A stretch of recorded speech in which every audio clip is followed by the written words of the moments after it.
Today we have two on points. In the first on point, we look at whether the ceasefire between Iran and Israel will hold and why its violation has Donald Trump on the edge.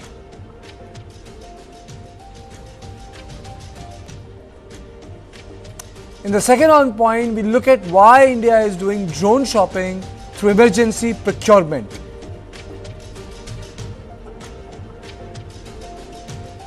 Now let's take a quick look at the headlines. Trump on the edge, not happy with Israel and Iran over ceasefire violations.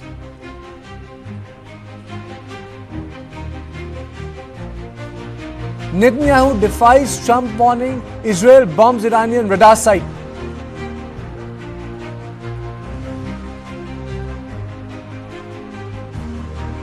India set to outpace G7 economy, says the Equus report.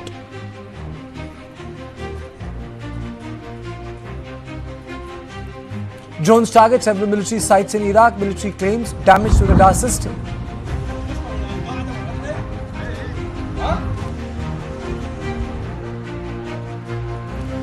Flight carrying 292 Indians from Iran lands in Delhi.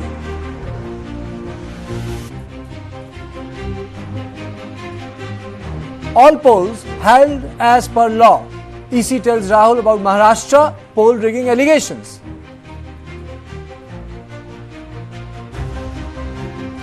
In airport audit, DGCA flags major defects in aviation ecosystem.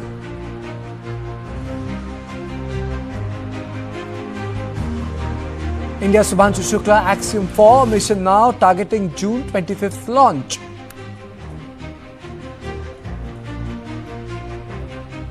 US Supreme Court allows Trump to resume deportations to third countries.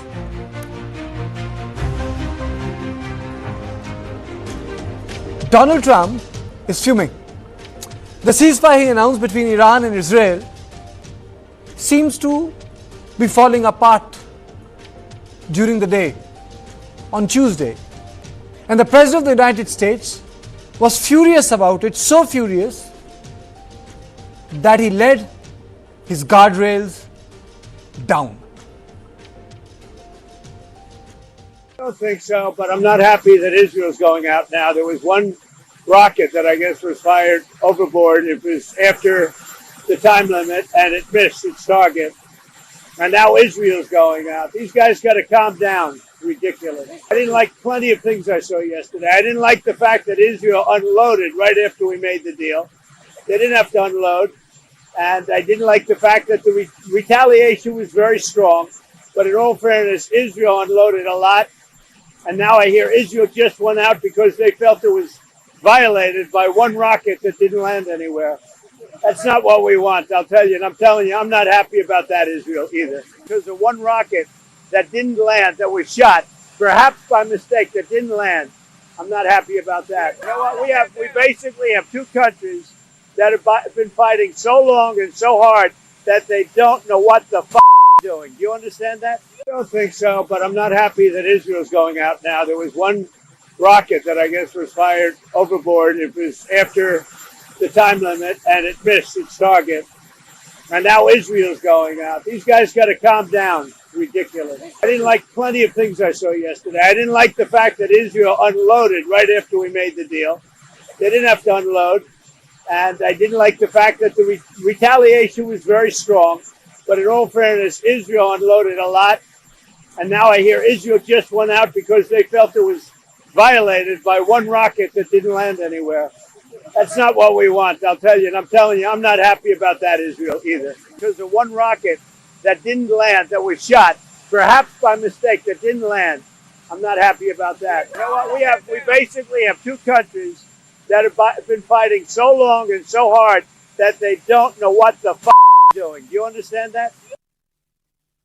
In a series of posts on Truth Social, he vented his anger. In one of his posts, he warned Israel against dropping bombs. In another post, he claimed Israel will not attack Iran, all planes will turn around and head home while doing a plane wave, and that nobody will be hurt since the ceasefire is in effect. Now, let me introduce my guest. I'm joined by Tay Melchior, non-resident senior fellow, N7 Initiative, the Atlantic Council. He's live from Haifa. Then Lieutenant General Shankar Prasad, thank you so much, sir, for joining me. And Ambassador Veena Sikri, former Indian diplomat. Madam, first to you. I would say, no one, you don't expect head of states to use such language when talking about other states. I mean, I can't even say, Madam, put it in perspective, but the fact of the matter is it has taken world by surprise. Absolutely, this is completely unparliamentary language, and I can only say that it reflects the extreme frustration of President Trump that this morning he thought he had a ceasefire absolutely in the bag. You saw his posts on Truth Social and other media and his statements to the press that absolutely everything's in place and the ceasefire, and he gave 12 hours there will be no firing from Israel, and then after that Iran no firing, and after 24 hours it will be completely over. And then you have this completely major violation by Israel, but we do know that Iran has also done a retaliation to that, and some people in Israel have died. But President Trump is clearly and unequivocally blaming Israel for having violated the ceasefire in a very major way, and then having dropped such a major load of bombs, as he says, on Iran. We can only guess from the media that he comes to Prime Minister Netanyahu's extreme dissatisfaction with the situation, and after that it seems that the ceasefire is holding. It seems so, and I think that all the airlines which had announced last night had announced a complete stoppage of their flights through the Middle East. Many of them have resumed those flights, and I think the airports in Doha and Dubai. Upset, Madam, with Israel. He looked pretty upset with Israel, Yes, that's what I've said very clearly, that his anger was entirely on Israel, and he has had a discussion with Prime Minister Netanyahu, and he's said, yes, I know Iran dropped some bomb, that's after Israel did the violation. So in this one, he is completely, I've never seen President Trump so unequivocally blaming Israel for this violation, and for actually breaking with the ceasefire, which President Trump gives himself the credit for negotiating. So I think that this has been a very unequivocal statement, alarmingly frank, and we only hope that Prime Minister Netanyahu has taken the message and there'll be no more violation, and the ceasefire will hold seriously from now on. And let me take a quick reaction from my colleague Manish Jha from TV9 Network. He's been reporting from Israel, from ground zero, since the conflict began. Manish?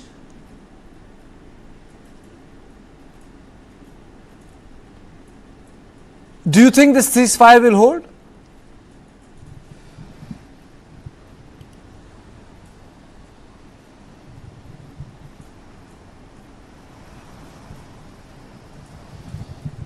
देखिए कार्तिकेय, मुझे ऐसा लगता है कि इस वक्त की कम से कम अभी फिलहाल ये युद्ध विराम कंटिन्यू रहेगा। वो इसलिए क्योंकि प्रेसिडेंट ट्रंप ने जिस तरीके से नेतन्याहू को या इजराइल से कहा है, ठीक है, पूरी दुनिया में आज की तारीख में प्रेसिडेंट ट्रंप के एफर्ट से ज़्यादा उनकी भाषा को लेकर चर्चा हो रही है, जिन शब्दों का उन्होंने इस्तेमाल किया। लेकिन क्या फ़र्क पड़ता है आप कौन सी भाषा बोलते हैं अगर युद्ध रुक जाए तो, क्योंकि आप देखिए कि दोनों तरफ से इस जंग में जिस तरह के खतरनाक वेपन का इस्तेमाल हुआ था वो शायद ही कभी देखने को मिल रहा था।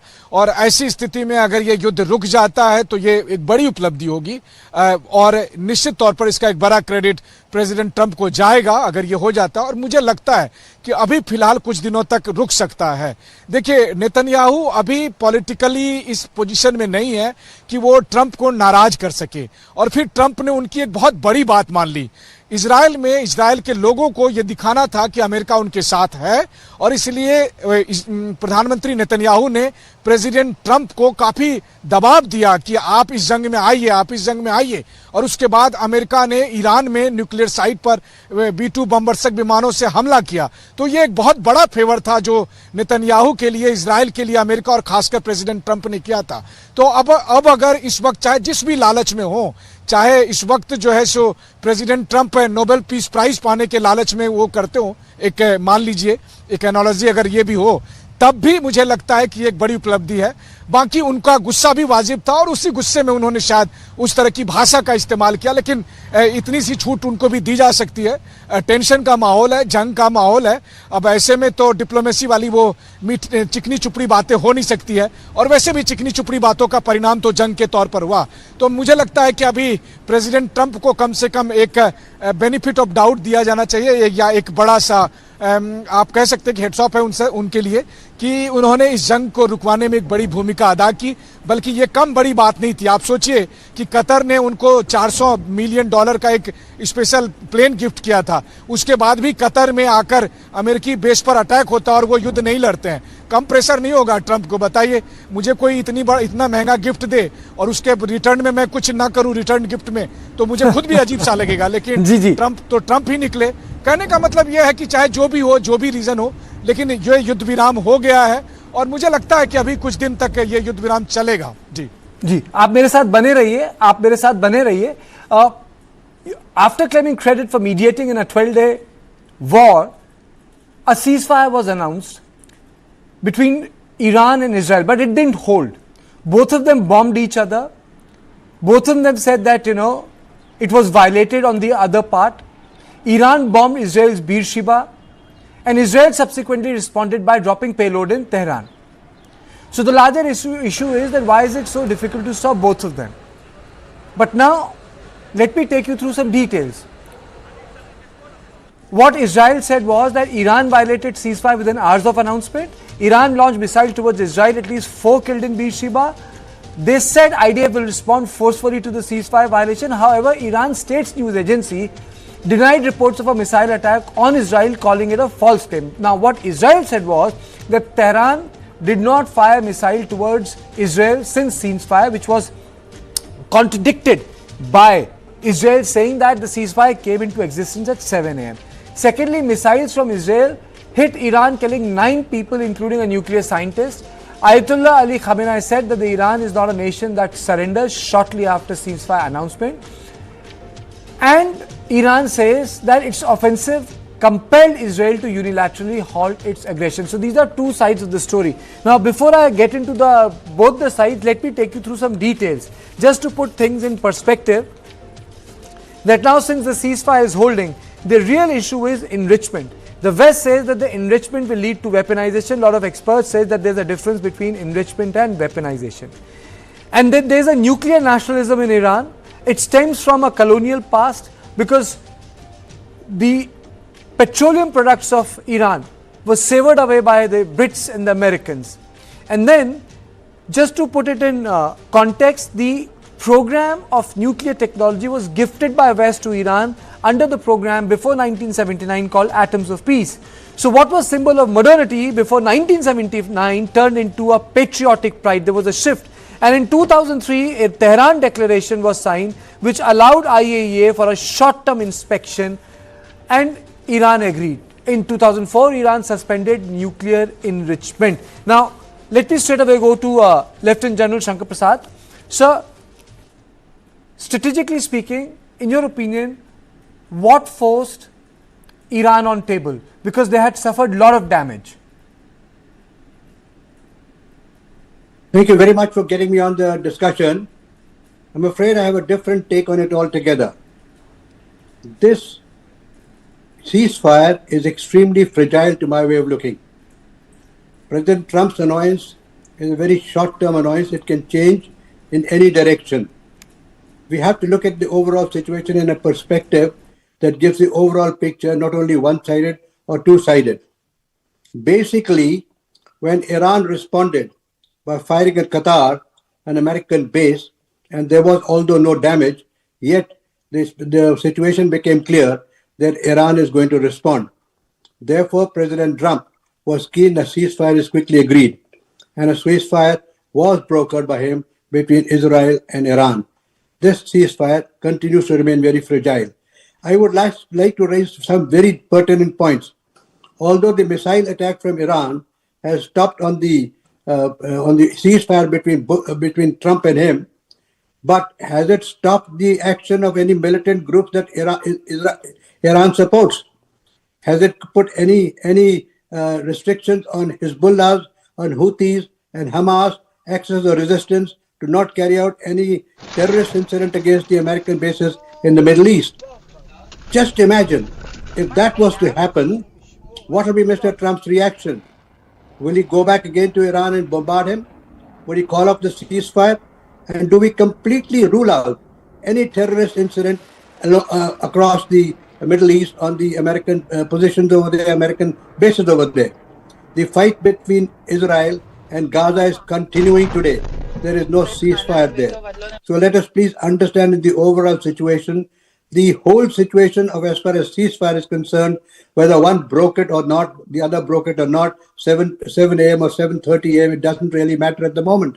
What matters is what happens if any of the American bases get attacked by some means other than missile attack by Iran.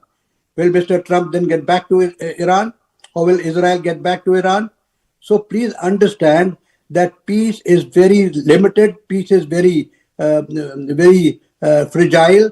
We do not know how things are going to span. Unless and until the Hamas-Israeli thing is resolved, this peace is very, very tenacious. I don't think it will happen. Although Israel is reasonably satisfied by having degraded the nuclear capabilities of Iran, and so is President Trump. Therefore, the nuclear capabilities of Iran have been retarded by some length of time, maybe 5 years, 10 years, or whatever it may be. To that extent, it's an aim achieved, objective achieved. So therefore, ceasefire is relevant. But please don't forget, America has bombed Iran with B-2 bombers, with bunker bursting and Tomahawk missiles. Okay. Iran is never going to leave it alone. So other options available to Iran are very much on the cards. Even if they are not, each and every movement of these militant groups is not controlled by Iran directly. They generally work on a principle, and the principle of these terrorist organizations in the Middle East is to create problems for the Americans and problems for the Israelis. So let us not reach any conclusion at the moment. I would say everybody is going to be on alert. It can break any moment, and let's be very cautious. We hope it doesn't, but if it does, then things are going to be very bad. Okay, Itai, your opening comments. Do you think that whether the peace will persist? My opening comment is when you start by saying Iran says, that is where you should stop, because we've seen how unreliable the Iranian reports are. They've been telling their citizens that they've actually won and forced the US to stop firing at them, when the whole exercise yesterday in Qatar was a sham and a show. I believe the ceasefire will hold. I mean, we spoke yesterday. You asked me how long this will take. I was a bit less optimistic. I said a few more days. But it is clear that it is the interest of the Iranians that the ceasefire will hold. Now, the ceasefire can break for one of two reasons. One is a miscalculation. Again, on the Iranian part, Israel and the US have no interest to break the ceasefire, as they have both achieved their goals of taking the nuclear program, the missile program, many, many years back. So they will not break it. So it could be a miscalculation and a firing by the Iranians, which I doubt.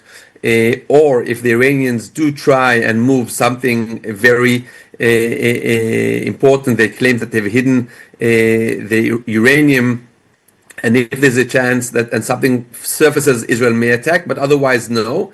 The other reason we may see a break of the ceasefire is down the line, when a permanent ceasefire and a nuclear agreement are beginning discussions, because this is only a ceasefire. Okay, ceasefires do not last forever. Usually they end up in some kind of a more formal agreement. Now remember that the reason Trump was so upset today is he's actually now in The Hague in the NATO meeting, and NATO has bigger fish to fry. Remember that in the NATO countries are worried about what's happening with Russia. Again, this is also a win for Trump. The fact that Iran, which was a supplier of weaponry and ammunition to Russia, is no longer, is a win for him. So he wanted to come to NATO with the success and with the ceasefire working, and that is why we saw him use, as the ambassador said, undiplomatic language. But yes, to your question, the ceasefire will most likely hold. The ceasefire will most likely hold. Let me go across to my colleague Manish Jha, who joins me from तल अवीव. मनीष, मेरा सवाल आपसे बड़ा सीधा है. हमारे जो experts हैं वो कह रहे हैं कि सीज़ फायर ज़्यादा होल्ड नहीं करेगी, क्योंकि कभी भी कुछ भी हो सकता है. लेकिन जो आपने इतने दिनों तक जो कॉन्फ्लिक्ट कवर की, वो कहते हैं कि क्या अभी भी पॉलिटिकल और मिलिट्री एपिटाइट है लड़ने की दोनों देशों के बीच में?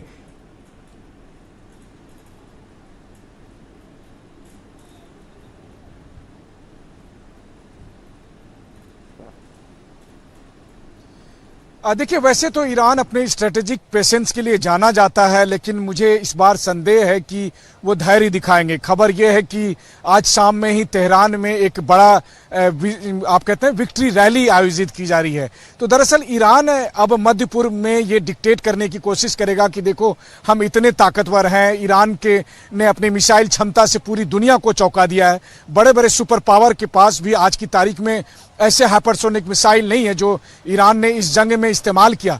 लेकिन मैं निष्पक्षता से, इसलिए नहीं कि मैं तेल अवीव में हूँ, इजराइल में हूँ, टीवी 9 पर हमने लगातार बहुत निष्पक्ष होकर खबरों को बताया है, तो मैं ये कह सकता हूं कि ईरान और इजराइल के जंग में अगर आप कहें तो ईरान को काफी नुकसान पहुंचा है। ईरान की मिलिट्री की टॉप लीडरशिप एक बार में खत्म हो गई है, उनके न्यूक्लियर प्रोग्राम को भी काफी डैमेज पहुंचा है, उनके मिसाइल सिटी को भी बहुत नुकसान पहुंचा है, काफी लॉस हुआ है। लेकिन ये वही बात है कि ईरान में जो अभी मौजूदा सत्ता है सुप्रीम लीडर अयतुल्लाह खमनेई के नेतृत्व में, वो इसे अपनी एक जंग जीत के तौर पर दिखाएंगे। मैं नहीं समझता कि ये जीत है, लेकिन फिर वही बात है कि चूंकि उन्होंने मुकाबला दिया, बहुत जोरदार टक्कर दी इजराइल में, उसने 2000 किलोमीटर दूर बहुत सटीक निशाना लगाकर हाइपरसोनिक मिसाइल का इस्तेमाल किया, और तो और बल्कि अमेरिका के हमले का जवाब इस दुस्साहस के साथ दिया कि उन्होंने कतर में अमेरिकी एयरबेस पर अटैक किया। तो कहने का मतलब है कि वो भी अपने पूरे जोश के साथ रहेंगे। और जैसा कि जो स्टेटमेंट आया ईरान के जो सर्वोच्च बॉडी है नेशनल सिक्योरिटी काउंसिल की तरफ से कि हमारे हाथों की उंगलियां जो है वो ट्रिगर पर बनी रहेगी और हम अपने दुश्मन पर भरोसा नहीं करते। असल बात यह है कि ईरान और इजराइल दोनों एक दूसरे पर भरोसा नहीं करते और इस धरती से अपने एक दूसरे को मिटा देने की बात करते हैं। तो अगर कहीं कोई मिसकैलकुलेशन होता है तो दोबारा जंग शुरू हो सकती है। लेकिन हाँ, मुझे ऐसा लगता है इस वक्त पॉलिटिकली दोनों देश की जो सरकार है वो अभी एक तुरंत युद्ध अफोर्ड करने की स्थिति में नहीं है। तो ये एक ऑनरेबल एग्जिट दोनों के लिए है। दोनों कह रहे हैं कि मैं जीता। तो अगर विन विन सॉल्यूशन निकल रहा है ईरान के लिए भी, इजराइल के लिए, और ट्रंप की तो बल्ले बल्ले हो ही गई है। तो कुल मिलाकर यह है कि अभी मुझे ऐसा लगता है, माफ करिएगा अगर मैं तमाम एक्सपर्ट से सहमत ना हूं, लेकिन मैंने जितना कॉन्फ्लिक्ट कवर किया है, चाहे रूस यूक्रेन में हो या ताइवान में हो या इजराइल में, इजराइल लेबनान का, इजराइल गाजा का, और इन सब के बिहाफ पर मेरा अनुभव मुझे कहता है कि अभी अगले कुछ दिनों तक ये सीज फायर कंटिन्यू होगा, ऐसी उम्मीद है। लेकिन फिर वही बात है कि सनकपन का तो कोई इलाज नहीं है। और अफसोस की बात यह है कि ग्लोबली जो आज की तारीख में जो लीडरशिप है, खास करके इन तीनों इस ट्रायंगल में, मतलब ट्रंप भी, नेतन्याहू भी और खमनेई भी, ये कभी भी कुछ भी फैसला ले सकते हैं। तो अगर ऐसा कुछ हुआ तो फिर तो संहार होना तय ही है। Kartikeya, thank you Manish, thank you for joining me from Tel Aviv. Now let me take you through certain points of why Iran agreed for a ceasefire. Our assessment is that why Iran agreed for a ceasefire, because Israel eliminated top IRGC leaders, US and Israel damaged Iran's military, energy and nuclear sites. Ayatollah Ali Khomeini is under threat. He had to actually prepare a chart of succession. Israel took out Iran's air defenses. Hezbollah, Houthis and Hamas, Iran's axis of resistance are badly degraded. Iran threatened but could not afford to close the Strait of Hormuz. So, number of things happened. Ambassador Sikri, to you, a question in historical perspective. Madam, if you recall, when Bush Jr. wanted to take out Saddam Hussein, he talked about WMD program. But the historical archives subsequently proved that in fact Saddam Hussein had done away with his WMD program but never admitted it publicly, thinking that it would be a sign of weakness. So the entire state came down, he came down, de-Baathification of Iraq took place. So when we talk about the enrichment process, a lot of experts are saying, they have I read the articles in Guardian and YT, they're trying to make a difference between enrichment and the weaponization, saying that the Iranians went for the enrichment with the threat of weaponization, and somehow that the nuclear posture has now has become a source of patriotic pride, making it far more difficult for any Western nation to tackle that issue. And And these 4 questions have not been answered. Did US strikes destroy the targets? There is no clarity. Does Iran have a secret enrichment facility? There is no clarity. Madam, where is Iran's stockpile of enriched uranium right now? No clarity. And will Iran rebuild nuclear facilities? Basic questions around political objectives have went unanswered. To you, madam. Yeah, well, thank you. I also enjoyed greatly the reporting by your reporter from Tel Aviv, because he had put very many questions on the spot, including the fact that the Iranian weapons were able to pierce the Iron Dome and have actually inflicted a lot of destruction and loss of life in Israel. So I would say that, number one, your point about the weapons of mass destruction in Iraq, that was very, very true. They never had the weapons of mass destruction, and it was a build-up to destroy the Ba'ath regime led by Saddam Hussein, to take out Saddam Hussein, and then to take over the oil facilities in Iraq.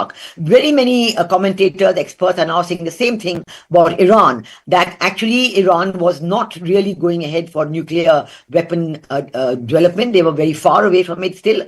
Of course, they have been enriching the uranium beyond the minimal required for the civil nuclear program, and it had gone to 60% and more, and about 400 kilograms of that material is missing. And this has been said quite clearly that it was probably taken out from that Fordo facility by trucks before the B-52 bombers hit there. So I think that this is true in this case too, that there is doubt whether actually the weapons, the nuclear weapons existed in Iran, and that again it was a question of regime change and taking over the oil facilities in Iran.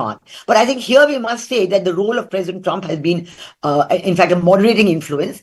And while he was the first president who has ever given in to Israel's request to use these very special bombers, these aircraft, which are the most powerful in the world, which have never been used before in an actual hostility situation, he actually gave in to that request from Israel and used it. But he also said at the same time that I don't want regime change, and that's it. Because we do know that in America there was a great outcry, even by his own MAGA supporters, against the use of these weapons, against President Trump going into war between and entering the war on Israel's side in the war with Iran. And there were demonstrations against him, and people had said, "You promised us you'll never go into war," etc. So I think President Trump's frustration expressed today was that after having done this big favor to Israel and going in with these bombers, Israel did not respect his word. And immediately in the first hour after declaration of ceasefire, according to President Trump's own words, the biggest possible, offloading of bombers and missiles onto Iran took place, and this has infuriated him. So I think that this sensitivity is there. On the other hand, even as we go into negotiations, I do know that Iran will take a very strong position. They will not agree to limit their enrichment to just the very small 3-4% required for the civilian nuclear program, and they may even walk out of the NPT. So that also is a threat. But I think that we are looking at a situation where everybody can go to the negotiation table. There can be dialogue and diplomacy. And I think it should hold, because Iran has suffered grievous losses. They have lost their senior military leaders. They have had huge destruction of their air defense system. Their air defense system doesn't exist. And there's been a complete decimation of their military capability. And I think that for all these reasons, both sides, despite all the volatility and the strong statements, they are both going to be interested. The other reason is that all the friends in the Gulf, all the friends of Iran, the friends of the Middle East, Saudi Arabia, nobody wants this war to continue. We've seen even yesterday, when the attack by Iran on the American bases in Qatar took place, it created such a shock among the airlines. But the moot question remains, General Prasad, the moot question remains, which is, can we discount the fact that Iran is not going to rebuild its facilities? Can we discount the fact that they don't have a secret enrichment facility? Can we discount the fact that they have not shipped it out to a different area? Because it's not Osirak, where foreign engineers and foreign scientists have been called to build a nuclear bomb. They have the entire indigenous network of knowledge which is embedded in their society and regional military infrastructure. So their nuclear infrastructure is far more embedded, far more diverse, far more locally outsourced than what was there in OSIRAC 4 decades ago. Sir. You're absolutely correct. All the points that you made are completely valid. Just let me make one or two more points. While the so far enriched uranium, whether it's 80% or 70% or 75%, could have been shifted, but the important point is a large number of centrifuges, which are existing at Forday, have been destroyed. In fact, because of these bunker bursting and Tomahawk missiles, as I said earlier, fairly large amount of nuclear capability has been reduced considerably in terms of time. To be able to rebuild all of it, it will take a long enough time for things to completely quieten down and resurface again after a couple of years, maybe 5 to 10 or whatever number of years it takes to rebuild it. But the immediate objective of the Americans, of the Israelis, to retard the nuclear program has been achieved. That is for one. Now the next point, which everybody will contest when I say the ceasefire is fragile, but as far as Israel and Iran is concerned, if both act maturely, they may not immediately break the ceasefire. The ceasefire will only be broken if something serious happens to any of the American bases outside the knowledge or outside the direct intervention of Iran by some terrorist organization. And that is my biggest fear. If anything happens anywhere, will Mr. Trump keep quiet? Or will he continue with the ceasefire? Well, I don't know. You take a guess as much as I can take a guess, but that's a difficult situation that's arising. Now, the second important point is this, that nobody can remove nuclear capabilities from Iran forever. Absolutely. What can be done?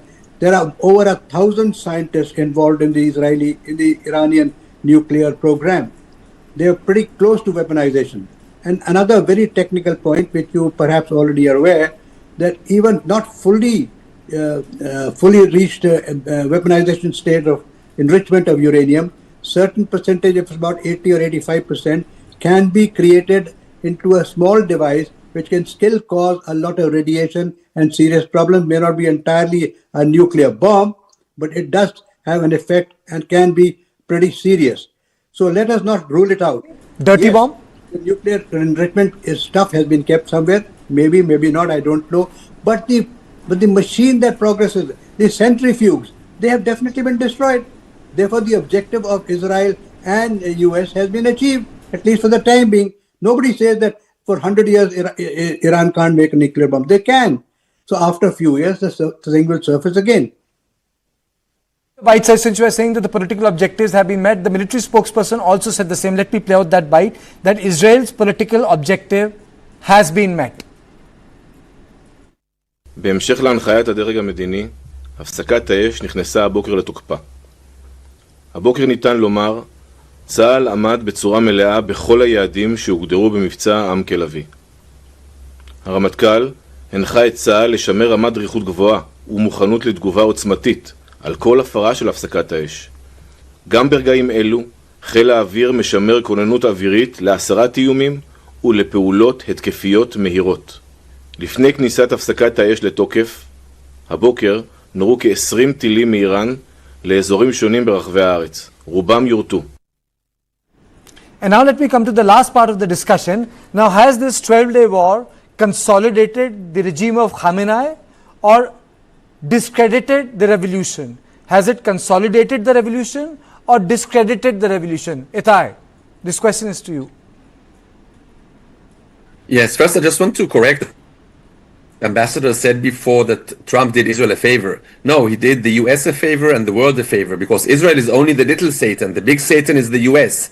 And an Iranian regime with nuclear capabilities and with the intercontinental ballistic missiles is a danger not only to Israel, and also which lead you to understand that the countries in the region, even though they were paying lip service, are all very happy to see Iran not being nuclear. And more than that, I don't think anybody will be sorry if we do see a regime change. Now, that's not something that happens overnight, but we are seeing signs. I'm hearing from Iranians in the diaspora that they are getting a vibe that things are building up. But again, like in Syria, it took many years to happen. and because the Iranian regime biggest achievement from now on will be just maintaining its power locally. That is why I believe, I said earlier, that it will hold, because their Interrupting issue you, but there is is- I'm interrupting, but there's a difference. I have a point of difference with you, sir. In Syria, Alevites were ruling a majority Sunni, and that is why the entire structure collapsed. But here, the Shias are ruling a Shia majority society. In Yes, Iraq, but Sunnis I are agree ruling the with you. Shias, sir. So there is a difference here. Katik, yes and no. First of all, Iran, with more than 70 million people, is built of many different ethnic groups. Even Correct. though they are Shia, they don't agree with each other. As you have the Azeris and the Turks and the many other groups, many of them being millions. Second of all, nobody likes to live under tyranny. I mean, even if you have the same belief and the same religion, if your regime is a tyrannical regime that is taking the money that was supposed to go to your education, to your water, to your economy, and using it to build the weapons to destroy the West, then people want another regime. So therefore, the regime change will not be to get rid of Shiites. It will be to be a country that is more open to the West, that is looking inwards and not hell-bent on destroying the rest of the world. So that is one thing to mention. So I do believe that we will see that. Also remember, other big achievements of this operation that nobody has mentioned, but that is the fact that the proxies who have more or less been beaten did not rise the head. There was a lot of pressure from Iran on Hezbollah to enter the fray, and Hezbollah desisted from it. They have a capability, they do have missiles left, but with a strong urge of the local government in Lebanon and other pressure, they desisted from joining. It caused a lot of anger in Iran, and I think that Iran understood that the whole proxy system has failed. Even the Houthis, who did try a few times to fire at Israel like they did before, so claiming to help the Gazans, have not been successful. We will see some policing, the same way Israel, with a ceasefire with Lebanon, still here and there has to stop Hezbollah, with the help of the Syrians, by the way, also, who are doing a lot of work stopping the Iran-Hezbollah highway. So I believe that if we see the Iranian regime trying to reconstruct very quickly their nuclear program, we may see the ceasefire be broken then by Israel wanting to police it. Remember, Iran does not have a strong air defense capability at the moment. So therefore, I also don't think they will do it. But just keep in mind that any ceasefire, Israel will feel free to act if Iran tries to do something drastic to go back to its previous ways. Ambassador Sikri, a minute to you. Do you think that the Shiification process of Iran, which happened post 1979, has it made the country more conservative?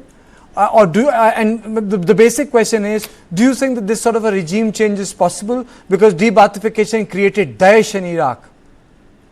I think that regime change has been a major objective that has been stated by Israel and at some time earlier by the USA as well. I will say one thing, that while internally I do believe that Supreme Leader Ayatollah Khamenei's regime is weakened, his hold is weakened, but that's because the people want a more liberal regime. But having said that, I do not know that if you have this more liberal regime, a democratic regime, whether they will give up their very well entrenched ambitions about developing their science and technology, having nuclear weaponry, and so on. So I think that while there could well be a change, Ayatollah Khamenei has himself said that I've given new names for the leadership. There are people in, the women of Iran, for example, are very much wanting a more liberal regime. But to what extent that liberal regime will be so different that it will change its national objective with one thing. Absolutely. Secondly, I think when you talk about nuclear weapons, I must point out one thing. How come that the world has such a different view to Pakistan's nuclear weapon and to Iran's nuclear weapon? This is a very important point. All the arguments that are being used against Iran can well be used in the case of Pakistan. But how come the world is quiet and doesn't do anything about it? Or rather, Asim Muniri's called for lunch with President Trump. So these are very important questions. I think we have to look a little beyond. But certainly for all of us, there's a great interest in regional stability. There's a great interest in having the ceasefire hold and the ceasefire strengthen, and that the dialogue and diplomacy must start when after the bombers were used by America. We do know that President Pezeshkian rang up Prime Minister Modi, and they had a 35-minute, more than 35-minute long discussion. And this was the discussion that our Prime Minister told him. De-escalation, dialogue and diplomacy. We want that to reinstate itself, and the rest will solve itself, each in Israel and in Iran. Absolutely, madam. There's no doubt about that, that the Israel has completely also degraded their, the so-called leadership, human resource infrastructure, military resource infrastructure. That Israel has done. There is no doubt about it. Yes, General Prasad, a minute to you, sir, because I've really run short of time, sir. I only want to respond to one point. Why Pakistan nuclear facilities have not been neutralized. There is, truly speaking, it should be. It's a terrorist state. Pakistan supports terrorism and therefore doesn't have any business to keep nuclear weapons. But please understand that Israel is a tiny country. If one nuclear device is thrown on Iran and on Israel, he has no capabilities of reaction to it, a response to it. Whereas in the case of India, Pakistan, if Pakistan uses a nuclear device against India, India has every right to respond. And if it responds, Pakistan will not exist anymore, which Pakistan understands fully. Therefore, the first use of Israel, of Pakistan to do a nuclear weapon is most unlikely. And because we have a second strike capability with Iran, which Israel will not have that capacity to do that. Okay. Closing comment from you, Itai? 30 seconds, sir. Yes, so just to say, a regime change was never an objective on the table by Israel. Israel kept saying it's a question for the Iranian people. Trump did say a few days ago that actually if the Iranian regime can't make Iran great again, then they should be removed. But then he went back on that yesterday. I believe things with undercurrents will happen and will change. I hope we will see a change. I believe the ceasefire will hold.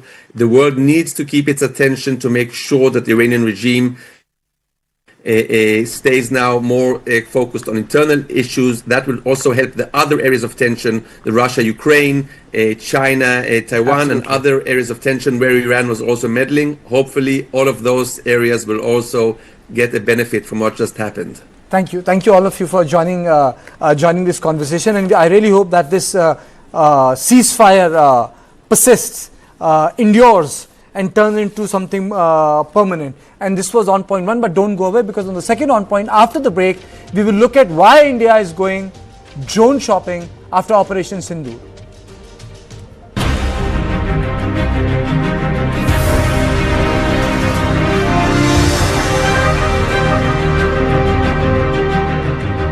Hey, careful, huh? My daddy got it from abroad. Hey, disaster! How will you pay for the loss now? In stock market, you should take risk as per your capacity and